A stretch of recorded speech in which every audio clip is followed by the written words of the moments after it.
Alrighty. Hello, everybody. Good afternoon. You have made it to the 3 o'clock session, the last round of sessions for the Monday of our conference. Thank you so much for being here, and thank you for coming out to the conference virtually. I am Danielle Hubley. I manage advocacy and education with the Partnership for Strong Communities. Also on our call today is Emily Luck. She is our fabulous intern, and she and I are both here to help support if anybody has any tech issues or concerns. We're both available to help try and troubleshoot. Today's session is called Lower Energy Costs, Go Green and Build Resilience Using State and Federal Funding Available Now. Full bunch of information for you all here today. As you probably heard throughout today, this conference is focused on thriving communities, and each of our sessions spotlights a unique approach to strengthening housing stability for households and communities across Connecticut. Please be a part of the conversation. We're fully virtual, so be online, tag us at hashtag CAHC 2023, and you saw our tags before. I really want to jump into thanking our session sponsors. We have the Connecticut Housing Finance Authority as our lead sponsor for the conference. Our visionary sponsors are the Connecticut Department of Housing and Wells Fargo. Also a huge thank you to our champion sponsors, Bank of America, J.D. Amelia Associates, M&T Bank, Webster Bank, and the Melville Charitable Trust. And our foundation sponsors, Federal Home Loan Bank of Boston, Cohn Resnick, and Trinity Financial. These sponsors, their deep support has allowed us to continue this conference, to make it accessible to as many folks as possible, and to continue this great conversation that we host every year. So thank you so much for your support.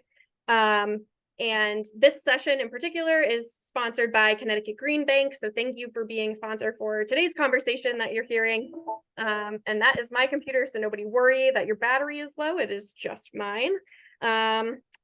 A few quick housekeeping items before I pass it off. The session is being recorded today, and all the sessions will be uploaded to our YouTube account in the days, weeks following the conference, so keep an eye out there for anything you might have missed. Please remain on mute. You've all entered muted, so stay muted unless a speaker asks you to unmute and be a part of the conversation that way. As I mentioned before, if you have a tech issue, please select the chat icon in the Zoom control panel and send it to either myself or Emily. We'll do our best to assist you throughout the presentation as we can to keep you engaged. And you can use the Q&A, or not Q&A, it's the chat feature to ask any questions and receive answers from your panelists.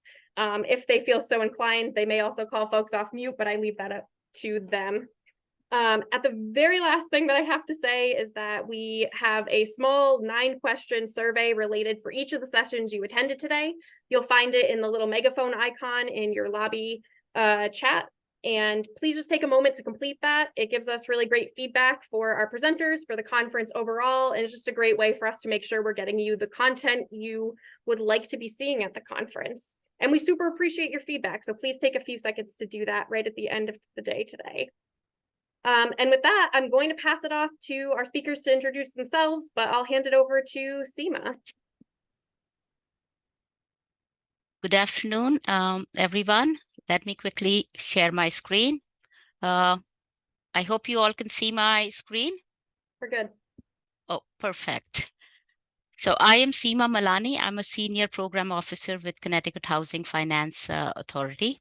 My colleagues and I are excited to discuss how we can lower energy cost, embrace sustainability, and enhance resiliency in our affordable housing projects. But before we dive in, we would love to know a little more about the diverse organizations, affiliations represented in this virtual room. Please participate in the poll. I will quickly try to launch it. Okay. All right. So I'll quickly go over the agenda. We'll discuss some benefits, challenges, and why now is the right time. We'll talk about stacking resources. We'll provide you with an overview of federal and state incentives, and then each one of us will take a deep dive into programs. Oh, just a moment. Let me try to get this out of the way. All right. Okay. All right. So we all understand the transformative impact of going green. You know, safe, healthy, energy efficient, climate resilient, affordable housing is all we want for Connecticut. And these homes bring a multitude of benefits from, improved air quality, enhanced comfort, and reduced energy bills, lower operating costs, and a substantial reduction in greenhouse gas emission. And plus, they stand strong in the face of extreme climate events that we are seeing lately: hurricanes, floods, wildfires, name it. But there are a lot of challenges too, and some major barriers to implementing these upgrades are the upfront capital needed to make these investments, time and capacity required to undertake the upgrades, and return on investments. And in conversation with stakeholders working in the affordable housing space, a common theme emerges. The commitment to sustainability is strong, but securing the necessary capital for such projects can be a hurdle. Despite intentions, many are forced to scale back their ambitions due to financial constraints. Rising interest rates, construction costs only compound these challenges. That said, we have strong support at all levels. CHFA incentivizes these measures in the qualified allocation plan, with 13% of QAP points dedicated towards sustainability. There are several state programs geared towards subsidizing the cost of these initiatives, from heat pump to solar to storage, you name it. And we have a lot here in Connecticut. But the issue is these have not been enough to move the needle in a way that would motivate owners and developers to include it in the scope of work. So that's the hurdle. And why is now the right time for a change? As many of you are aware, President Biden signed the Inflation Reduction Act into law last August, ushering a new era in affordable housing. This legislation marks substantial commitment to affordable housing through tax incentives, grants, rebates, all aimed at promoting a low carbon transition in underserved communities. IRA is a game changer for our sector. It is, frankly, sustainability on steroids. And what is even more interesting is stacking all these different resources to make it work for us. Developers and owners can now stack all these multiple tax incentives, funding opportunities within IRA, and combine them with other federal, state, and local funding sources. It empowers the providers to access a more extensive pool of financial resources, enabling them to embark on ambitious, impactful green energy projects that were previously out of reach. And we must all seize this opportunity uh, and make the upgrades necessary for our aging housing stock and stabilize our housing stock as well. So today I'll go over IRA, Inflation Reduction Act incentives, and then state incentives briefly, and then we will go into details one by one. So a few ones here are Section 48, Energy Investment Tax Credit, Section 48, 45L, Energy Efficient Home Tax Credit, Green and Resilient Retrofit Program, Greenhouse Gas Reduction Fund, Homes Rebates, High Efficiency Electric Home Rebate Program. These are some of the IRA incentives. Some state incentives are the Weatherization Barrier Remediation Program, Weatherization Assistance Program, Energize CT All Electric New Construction, Energize CT Multifamily Retrofit, Residential Renewable Energy Solution, RES, Shared Energy Facility Program.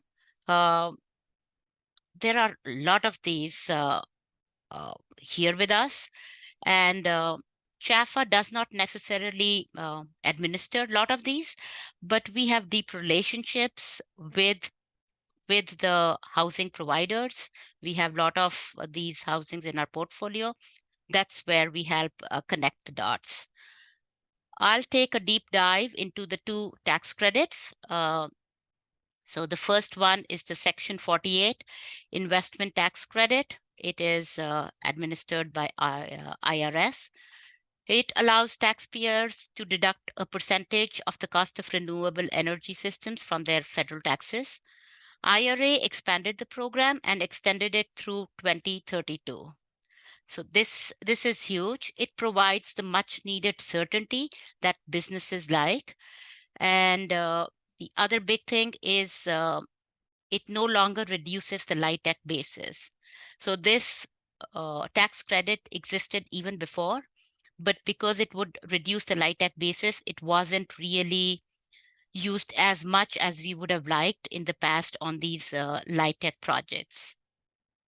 ITCs can now be claimed on standalone energy storage systems as well.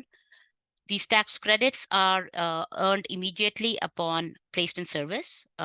So, you don't have to wait for 10 years or, get small increments, small portions of it. You get all of it on placed in service. Direct pay option is available. Transferability option is available. So the direct pay option allows non-taxable entities to directly monetize the tax credits, and the transferability option allows the transfer of tax credit to an unrelated party. So the base as of right credit value is 30% for projects meeting prevailing wage and apprenticeship requirements.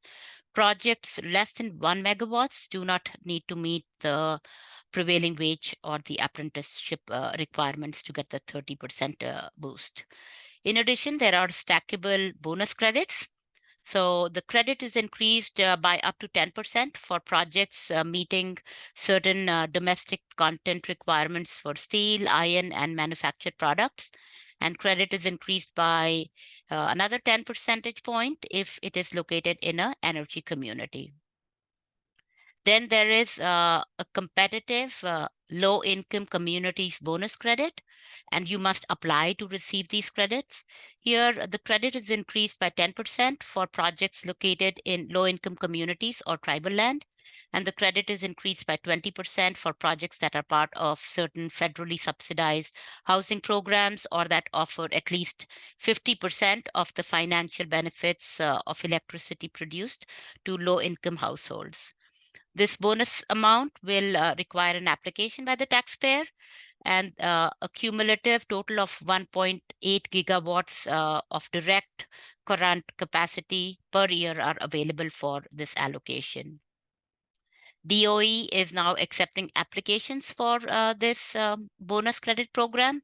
Applications submitted through 11/18 will be treated as having received the credit on the same day. DOE will continue to accept applications on a rolling basis to the end of year or early 2024 to ensure all program categories receive their allocated credit amount. All right, and here on the side, we're just showing the graphs and how much of it can be can come through just this tax credits. Next up is the 45L.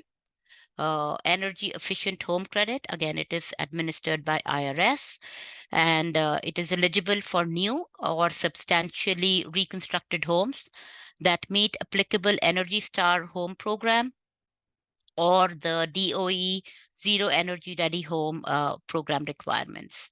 IRA extends the tax credit through 2032, and it increases the credit amount. Tax credits vary depending on the level of building energy performance and whether prevailing wage requirements for building constructions are met.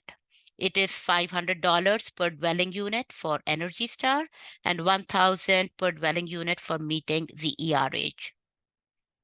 And the tax credit increases fivefold for meeting prevailing wage requirements. So this is ideal for projects which are already getting some federal funds, like the home where you're already meeting prevailing wage requirements, this is really nice. These are earned immediately upon placed in service, and again, it does not reduce the LIHTC basis. Now I will pass it over to my colleague Mark, who will go over the programs that their firm administers. Thank you very much, Seema. I will take over the screen sharing from you. Hopefully everyone can see my intro slide now. Excellent. Thank you, Michael. My name is Marco Swansky, and I'm with a company called Hamden Park Capital and Consulting. We're a HUD licensed mortgage bank and affordable housing consultant. We're located in Longmeadow, Massachusetts, just outside of Springfield. And I'm going to talk to you today about HUD's Green and Resilient Retrofit program, which is really I think we've been talking about as a generational type amount of funding availability that really anyone who's eligible should try to take advantage of. So I'll try to keep a good pace as I'm walking through my slides here. Feel free to stop me if I'm going too fast or if you have any questions. But I will take a minute here at the beginning to plug HUD's website for the Green and Resilient Retrofit program, which I have to commend them for, is really set up nicely and very digestible and has a great amount of information in various formats. So I will dive in from there. There we go. So again, we'll cover what the GRRP is, properties that are eligible for it, how much is available. HUD's divided it up into 3 different cohorts that they've creatively named Elements, Leading Edge, and Comprehensive. So we will talk a little bit about what each of those is and does. And then we'll talk about some of the application deadlines, how applications are going to be scored, and then some of the timelines that HUD, again, is estimating. It's still a relatively new program, so a few awards have been given out, but lots more to come. So depending upon how you count, it's somewhere between $1 billion and $4 billion of money that's available. HUD's willing to structure it as either grants or loans, depending on your financial structuring of the transaction and what's most beneficial to the project. Ostensibly, the money is meant to reduce energy and water use, make properties more resilient to extreme weather events and natural disasters, and reduce greenhouse gas emissions. But really, these funds are intended to be components of larger rehabilitation transactions, and I'm sure can be used to take care of a lot of necessary rehabilitation items in addition to just the green components of a project. Again, it really is intended and available only to existing HUD-assisted housing. So in most cases, if not all cases, those projects will have some sort of use restriction still associated with them. This slide gives a little overview of what you'd be agreeing to in exchange for taking some of this green and resilient retrofit money, which is basically an extension of your existing property use restrictions. This, in a nutshell, is the set of eligible property types. So you have Section 202 projects, Section 811 projects, Section 236 projects, and then projects with project-based HAP contracts. Under elements, as long as you have some units covered by a project-based HAP contract, you're eligible for leading edge or comprehensive, which have some higher award amounts. You have to be at least 50% covered by a project-based Section 8 HAP contract. The sub-bullet list here lists out a variety of different types of HAP contracts, and there are so many more than I think we ever realized as we've been talking to people about the program and verifying eligibility. So if you're planning to apply and qualify by virtue of a HAP contract, good to pull that up early and be sure that your HAP contract is in eligible variety. So there are the 3 cohorts. Elements has a maximum award of $750,000 per property or $40,000 per unit. Leading Edge jumps up significantly, especially on the per property side at $10 million max per property or $60,000 per unit. And then comprehensive, again, jumps significantly on the per property award max of 20 million or 80,000 per unit. So again, significant amounts of money available under each of the cohorts. I'll talk a little more in detail about what each can do here on the next few slides. So Elements is really intended for projects that are in the midst of recapitalization transactions. It's really kind of a narrow slice of time in a project life cycle where Elements is a good idea. You have to have already submitted other financing applications for your project, for example, an FHA firm commitment application or a tax credit application.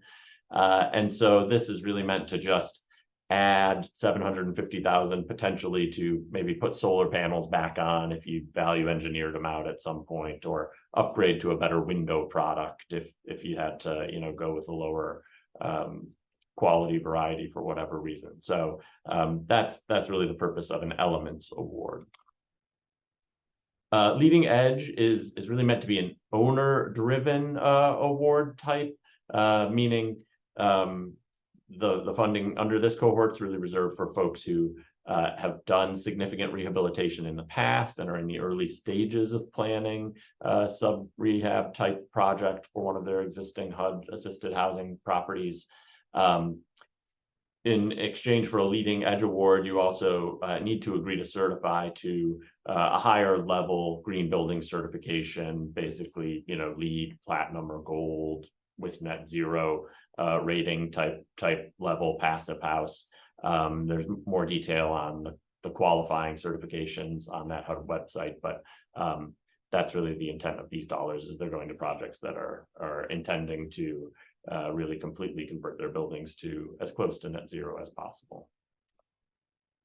Comprehensive is the third cohort with the highest award amounts, and it is really intended to go to projects that are, one, very energy inefficient, and two, located in areas where they're subject to more extreme weather events or problems related to climate change.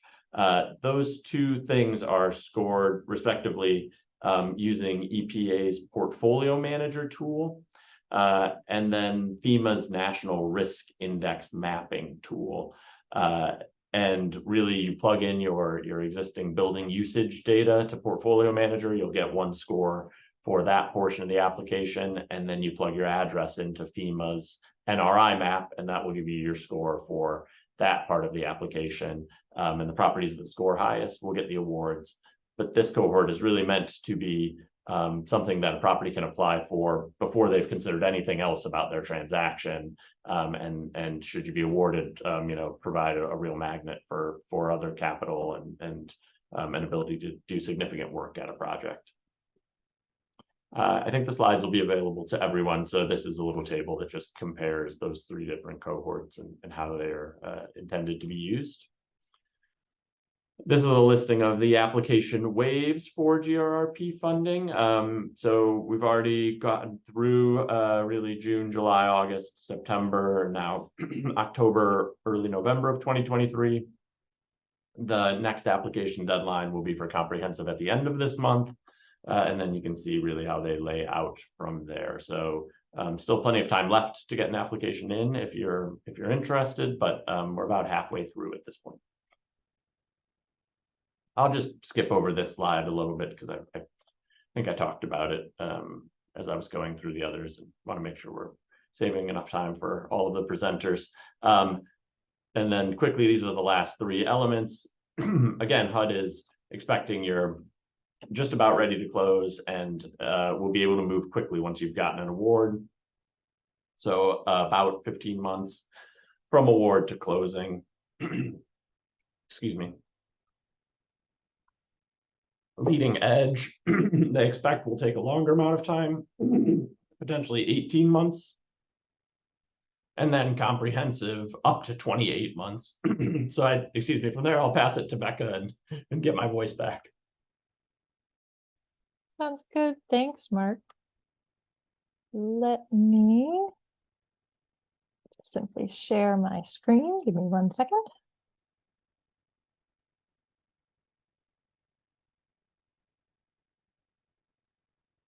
All right, hopefully folks can see that. But hi, everybody. My name is Becca Treach. I'm a senior policy advisor at Connecticut's Department of Energy and Environmental Protection. And today I really wanted to give a brief overview of some of the energy efficiency programs that DEEP is directly either administering or overseeing at the state level to hopefully enable you all to take advantage of, again, this unprecedented amount of funding. So just a quick overview of where I work within DEEP. Within DEEP, there is an Energy Bureau, and within the Energy Bureau, there are actually 4 offices, and I'm acting office director for the Office of Affordable Housing Energy Retrofits, where at least one of the programs that I'm going to talk about today currently lives. But the Energy Bureau in general really does manage, energy, transportation, telecommunications, and broadband policy broadly. So feel free, of course, to reach out whenever you have questions about those different categories. So the programs I really wanted to dive into today are 1, the Weatherization Assistance Program, 2, the Inflation Reduction Act home energy rebates, and then 3, our Energize Connecticut, our Energize CT programs that are really delivered by the utilities, but overseen by state entities, including the Energy Efficiency Board. So I'll sort of take them one by one. Starting off with the Weatherization Assistance Program, or WAP. Historically, the WAP program has been, federally funded at about $3 million per year in Connecticut, which has allowed us to serve about 200 to maybe 250 homes per year. The program has historically focused on 1 to 4 unit buildings and was really focused on, of course, low-income households and improving their energy efficiency through insulation and air sealing and heating system clean tune and tests. We define low income as 60% less than state median income. And we verify that through our Connecticut Energy Assistance Program, or the LIHEAP application. That said, with recent federal funding, we've actually received about $46 million from the Bipartisan Infrastructure Law.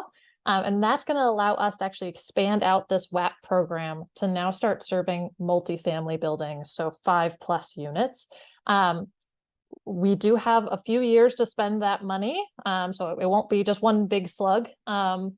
We do have until program year 2026, which is actually June 2027. And we have also received the sort of normal annual allocation of about $3.5 million to continue our single family program as well. Where we currently are with this this particular program is we have gone through a competitive procurement to select our service providers. That said, we are under contract negotiations, so I'm very hopeful that we will have this multifamily program up and running starting early 2024, so folks can take advantage of it. Just so you understand how this program is administered, DEEP does receive the funding from the federal government, but we then competitively select nonprofit service providers to deliver the services to the buildings. And again, we just recently went through that competitive procurement. We're in contract negotiations. For the single family, or again, 1 to 4 unit building program, we divide the state into 2 regions. And you can see the folks that we're in contract negotiations with. On the multifamily side, we're started contract negotiations with 1 entity that would serve the full state. To stay up to date on this, please do check out our weatherization link here. It'll give you the latest updates on just when programs are available, etc. In terms of how folks can actually get involved too, on the 1 to 4 unit side, if you know of a building that really would benefit from this type of service, again, primarily weatherization services, they can go ahead and complete an application, a SEEP application through their community action agency to verify income and get enrolled in the program that way. When they complete that SEEP application, there's a box to check that indicates that they're interested in weatherization services. For the 5 or greater unit buildings, if you're interested, please feel free to send an email to our deep.weatherization@ct.gov email address, or you can, again, continue to monitor that website for when the program goes live. But if you want to, get on our email list immediately or connect with us about being interested, please do reach out as soon as possible. All right, so that was WAP. Next up, I wanted to do a deep dive on the Inflation Reduction Act home energy rebates. These are really exciting just because of the amount of funding here. So this is a new federally funded rebate program that's really focused on supporting energy efficiency and electrification upgrades in buildings. Connecticut's expecting to get about $100 million for both programs. Although I'll refer to this as the IRA home energy rebates. Technically, there are two programs under that title. One is specifically focused on efficiency. So you have to achieve a certain percentage of energy savings in order to get a certain rebate level. And the other program is really focused on electrification. And that's where, for specific types of technologies, you can get a specific rebate. So for example, you could get a certain number of dollars for installing a heat pump. DEEP at this point has received early administration funding from these programs. And so we are using those funds to get a consultant on board to help us complete the very robust application that the federal government is requiring for these two programs. We are committed, of course, to engaging the public during the development of our application. We want to make sure that these programs are going to work for everybody. But that said, because of that, and because of how all the requirements that the Federal Department of Energy has put into this application process, we don't have a firm deadline or timeline for when these rebates will be available. That said, we are working very hard to get our consultant on board, and as soon as we have them, we will be starting that public engagement process. So encourage folks to follow along with us, and if you're interested in participating and weighing in on how these funds should be expended, we would love all of the input. At a high level, it is important to realize that these funds are really targeted at low income and moderate income folks. So on the efficiency side, the efficiency program, there are two different pathways that can be utilized. And I think it's still up in the air as to how funding will be deployed here, but there's the energy modeled pathway, and then there's the energy measured pathway. And depending on the level of energy reduction achieved, then different amounts of rebate dollars can be provided. Of course, higher rebates are provided for those that are 80% area median income or lower versus those that earn higher amounts of income. On the electrification side of things, this program is specifically limited to low and moderate income folks.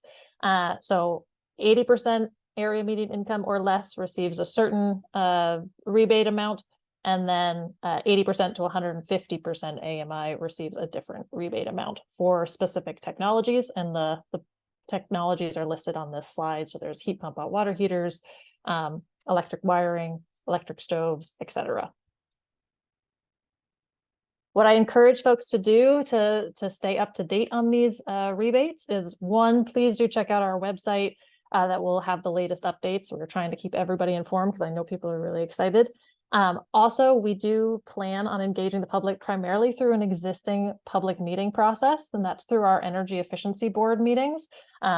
This Energy Efficiency Board currently oversees the Energize CT programs, which I'll talk about next. But they're a public forum that's really used to focusing on energy efficiency and electrification. And so we plan on leveraging those meetings as much as possible to ensure that the right people are in the room. So please do follow along with those meetings as well. You'll see agenda items pop up about the IRA rebates. In the meantime, I also, of course, encourage folks to continue to take advantage of the federal tax credits that Seema spoke about earlier. Those are available now, even while we're working on trying to get these additional rebates rolled out. All right, next up are the Energize CT programs. These programs are funded by charges on electric and natural gas bills. These programs really provide technical assistance and financial incentives for energy efficiency upgrades. In Connecticut, I think, as hopefully everybody is aware, we really treat energy efficiency as our first fuel, right? It's highly cost effective. The kilowatt you don't use is the kilowatt you don't have to pay for. Of course, on top of that, these programs are overseen by DEEP, so the Department of Energy and Environmental Protection, where I work, but also the Energy Efficiency Board that I just mentioned. And then the programs are actually delivered by Eversource and United Illuminating. If you live in an area that's actually served by a municipal utility rather than Eversource or United Illuminating, you should reach out to those municipal utilities directly to see what kind of energy efficiency incentives that they have. A lot of those utilities do have their own separate programs. But the programs I'm talking about here are really for folks that are in Eversource or United Illuminating territory, which is the majority of the state. All right, so a couple of specific Energize CT programs. First up, there's an all-electric new construction program. Incentives obviously vary depending on the efficiency level that is achieved here, but the link to the details of the program are on this slide, and I know these slides will be shared afterwards. And of course, we have the direct program administrator contacts on the slide as well, so folks can take advantage of that and get in direct contact if you're looking for new construction. There's also a multifamily retrofit program. So if you have an existing building, but you really need to improve its efficiency, this program can help with everything from insulation and air sealing to new HVAC systems, low flow shower heads, etc. There are greater incentives for income eligible properties versus market rate properties. And again, encourage folks to check out the link on this slide or to email the folks directly at the program administrators to learn how to get started in this program. Another quick program to reference is for folks that have 1 to 4 unit buildings. So on the smaller side of things, there is a program called Home Energy Solutions or Home Energy Solutions Income Eligible. For non-income eligible households, there is a $50 copay to get an initial energy audit. But from there, the energy audit helps identify a bunch of other rebates and measures that could be installed to improve the efficiency of the home. Again, usually it's insulation, air sealing, HVAC upgrades, etc. For income eligible properties, that initial copay is waived. And a lot of the time, the rebates can actually cover 100% of the cost for those low income households. Again, encourage folks to take a look at the links on this slide to get all of the nitty-gritty details. In terms of getting started on any of these programs, you can always find all the details on the utility providers' web pages. Also encourage anybody to pick up a phone and call 1-877-WISE-USE. That's an entry point that really should help anybody to access any of the Energize CT programs. And in addition to that, there is a platform online that can help you find a contractor to get started.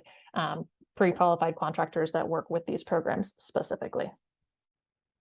And with that, I will just close by saying if folks have follow-on questions beyond the Q&A session here, please don't hesitate to reach out. Always happy to help. And with that, I will hand it over to Mackie Dykes of the Connecticut Green Bank. Great, thank you, Becca. See if I can just smoothly get my slides up as y'all did.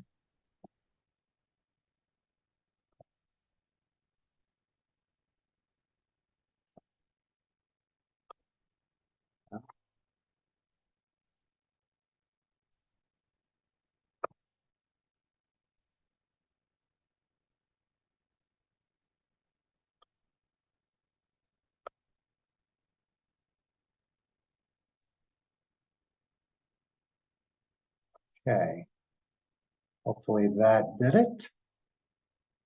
All right, so I'm Mackie Dykes. I'm with the Connecticut Green Bank. We are a quasi-state agency started in 2011 to figure out how to help Connecticut meet its ambitious clean energy goals by finding creative ways to drive private investment into clean energy projects here in the state. So today I'm going to focus in my list of programs that I'm going to throw at you here, really on affordable multifamily solar and storage. I'll start with the state's programs, our version of community solar for offsite solar, and then go through the programs that can help a property with on-site solar and storage, starting with the incentives, then the financing, and then one program to bring all this together to help get a project done. First, the shared clean energy facilities, which if you have any familiarity with community solar in other states, this is So this is sort of Connecticut's answer to that. So for this, if you don't have the potential to put solar on site, the tenants and the property can participate in projects that are cited elsewhere. Unlike other community solar programs, you don't actually have to buy in or like formally enroll with the project owner. In this case, it's all managed through the utilities. I won't get into, given our limited time, I won't get into the sort of the complicated the sign up, who's eligible, who's not. Just know that affordable multifamily is eligible. Some are auto enrolled, some can sign up, but ultimately what this program results in is 2.5 cents per kilowatt hour credit on an enrollee's electric bill. So that's around $10 to $20 per month. And you get that for up to 20 years. And then once you're in, and the credit follows the customer as they move within that utility territory. So now we're going to move from off-site solar to on-site solar and storage.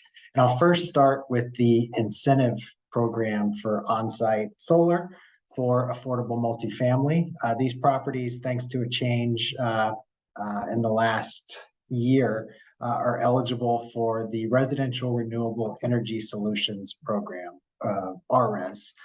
This program provides incentives for on-site solar.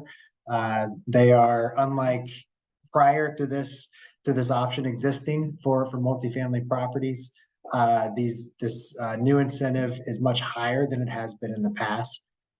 And uniquely, it allows for sharing with the tenants. So you can build one large on-site project and receive this incentive, which is in the form of a 20-year agreement with the utility to purchase the power and RECs at almost or just over 37 cents. And then 20% of those benefits are shared with the tenants. For a individually metered or tenant metered building, they'll get on-bill credits. The utilities take care of that. There's no sort of administrative hassle of allocating the money. Or if it's master metered, then you fund if there's a separate project owner, work together to fund the an approved measure or upgrade to the building. So I think the key takeaway from this slide is that 37.39 cent incentive, that is it's a high number, and it means that these projects can be very attractive for both property owner and the tenants, especially when you pair them with all of the tax benefits that Seema went through earlier. The Green Bank, I should mention that the RRES program is administered by Eversource and UI. We also have an incentive program for batteries, for on-site batteries or storage. These can provide backup power when the electricity goes out. And when you pair them with solar, they can work even better, allowing the battery to be recharged by the solar and providing a cleaner and quieter alternative to gas-powered, diesel-powered generators. There is both an upfront incentive, which the Green Bank administers, and a ongoing performance incentive that the utilities give out.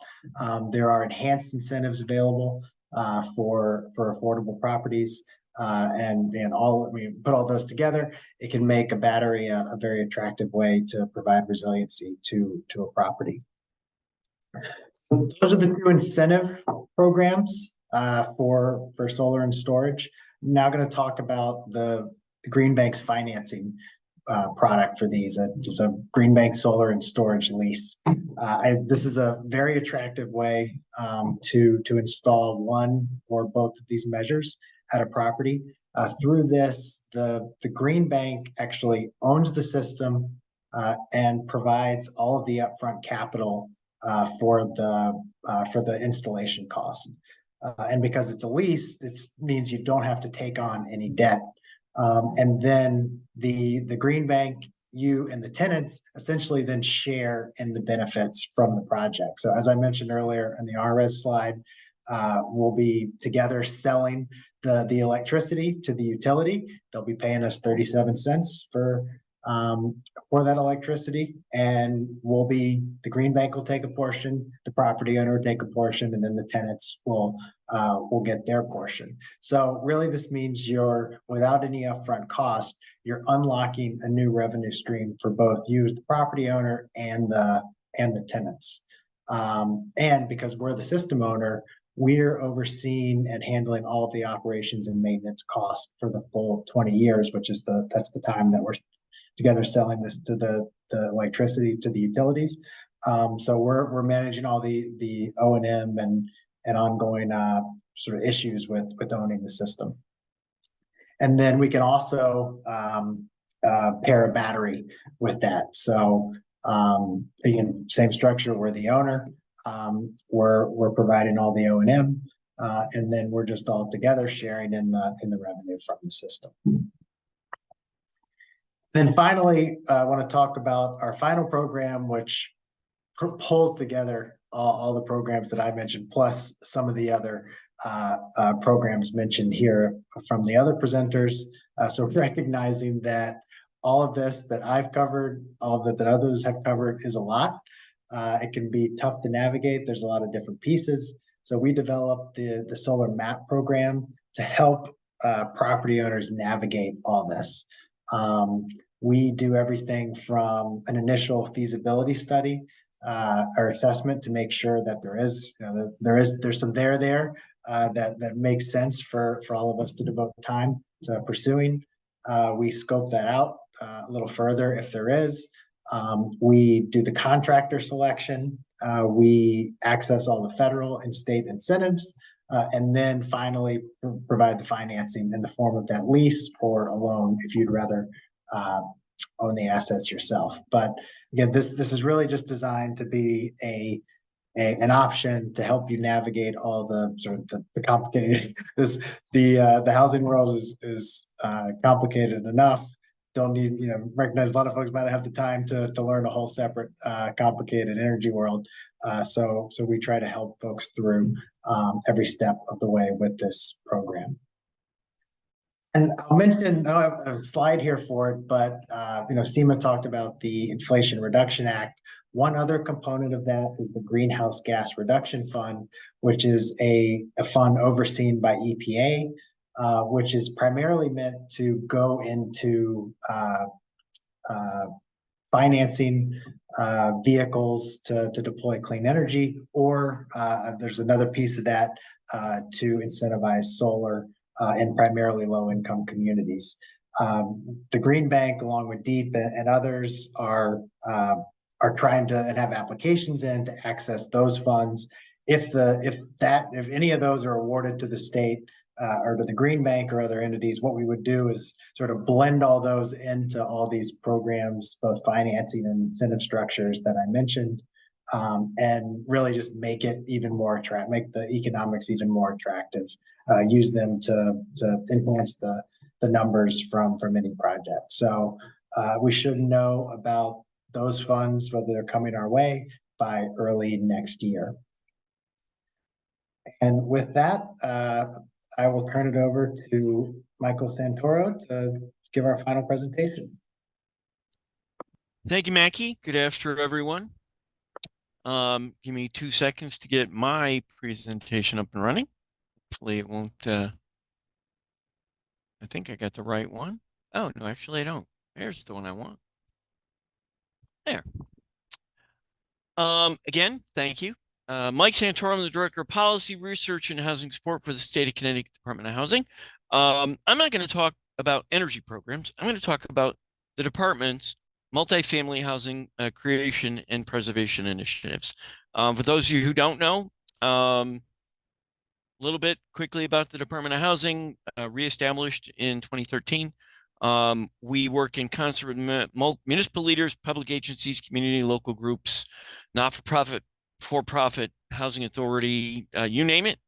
We do something with just about anybody who wants to create or preserve affordable housing. And a lot of the programs that you heard about earlier in today's session are about preservation. They're about taking units that we have in existence and making them not only more affordable via energy savings, but more affordable overall. We are the lead agency for all matters related to housing. We provide leadership relative to, again, creation, preservation, etc. Most of what we do is driven by our written policies and plans, which are all available at the department's website, which I will cite for you later. But the biggest document in particular is our 5-year consolidated plan for housing and community development, which is supported by 5 annual action plans. We'll be starting the process for our next 5-year plan, probably in the next 3 months or so. That plan will be due July 1 of 2025, and we look forward to everyone's participation as we go forward.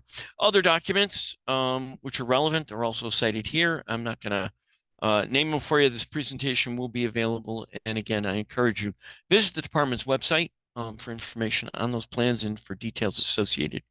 Okay. What we do at the department in large part is help you either to create or preserve multifamily housing. We have energy standards. We are extremely supportive of the resiliency and energy savings related programs, and we would love to leverage them with some of our financial incentives. And I get a kick out of being able to say this. We have money. We want you to use it. We do that through what's called the Development Engagement Process, or the DEP. The programs on the left are the major funding programs that we use to help to create or preserve affordable housing. The Affordable Housing Program, which a lot of people refer to as the Flexible Housing Program, and it is just that. It is extremely flexible in terms of type of financing, term, what we can do, how we can do, and how we can help you leverage those other resources that my colleagues talked about earlier. Federal program, the Home Investment Partnership Program, another federal program, the National Housing Trust Fund. Those are both targeted at extremely or very low income households. Again, new construction or preservation, all eligible. And yes, we could help you pay for some of those energy related incentives, or we can provide the support necessarily to access those other programs. And that, from our standpoint, is a very important piece of leverage that we bring to the table. We have $50 million of ARPA money, which came to us through the governor's office and the Office of Policy and Management, and a number of other initiatives. Something you've recently heard about, Built for CT, or Built for Connecticut, middle income or workforce housing, that's actually administered through CHFA, our sister agency. But the money comes through us, and we're happy to talk to anybody about that program and connect you with the right folks at CHFA. Finally, the one I'm going to do a deep dive on is CDBG, the Community Development Block Grant Program, specifically targeted at our smaller communities. It cannot do new construction, but it does very well do preservation. Real quick on the DEP, because I've only got a couple of minutes left and we want to save a couple of minutes for questions. We opened the DEP in the spring and in the fall. It creates a pipeline of affordable housing developments. Right now, we have about 38 active projects in our pipeline. That means we are working with the developers or the submitters on how to move their projects forward. And when your project is ready, we look for a full consolidated application within 120 days, and construction and financing anticipated to begin within 6 months. This is what we hope is an expedited process. We are building that pipeline to help you move your projects forward. And when you're ready for money, we are ready for you to use it. Finally, as I mentioned a second ago, I want to take a moment to talk about the CDBG grant program. It is for the vast majority of our communities here in the state of Connecticut. It cannot do new construction. It is predominantly targeted at preservation or the conversion of existing rental units into affordable rental units. CDBG, small cities, serves communities with populations 50,000 or less. There are, I believe, 22 entitlement communities. They get a direct allocation of CDBG for themselves, and our money cannot be used in those 22 communities. it can be used in all the others. We get about $13 million or so every year for CDBG. We can leverage our other resources, which I talked about a moment ago, with CDBG or with any of those multifamily programs and energy incentive programs that were talked about earlier.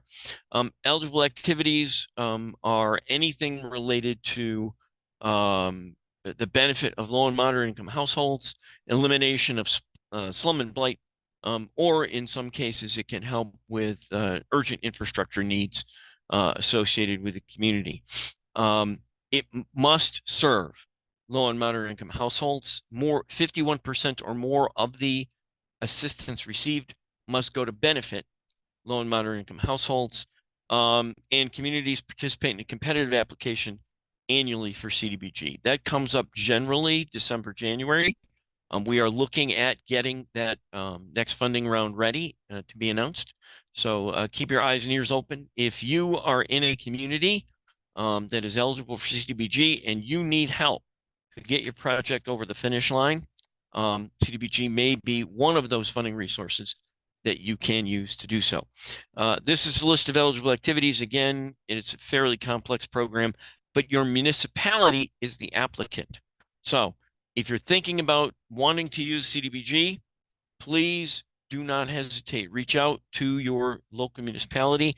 You can also contact the department for information on how to get involved and how to get your community involved if it has never participated in CDBG. I have a poll question, and I don't know how to make it work automatically, but this is something you want to look at if you're considering CDBG. Has your community applied for CDBG for any eligible activity in the last year, in the last 3 years, in the last 5 years? And believe it or not, the vast majority of communities have never applied for CDBG despite their eligibility. Reinforce, it is a grant. It's a grant to the town who can turn it over to you to benefit your project, even if you are a for-profit developer. I'm going to close it out. We only have 1 minute left. I apologize. If you have questions, please send them, put them in the chat, reach out, raise your hand. Someone on the team will try to answer in the minute that we have left. I apologize. I went as quickly as I could, but if you have questions about our programs or activities, www.ct.gov/DOH, and I will stop. Thanks very much.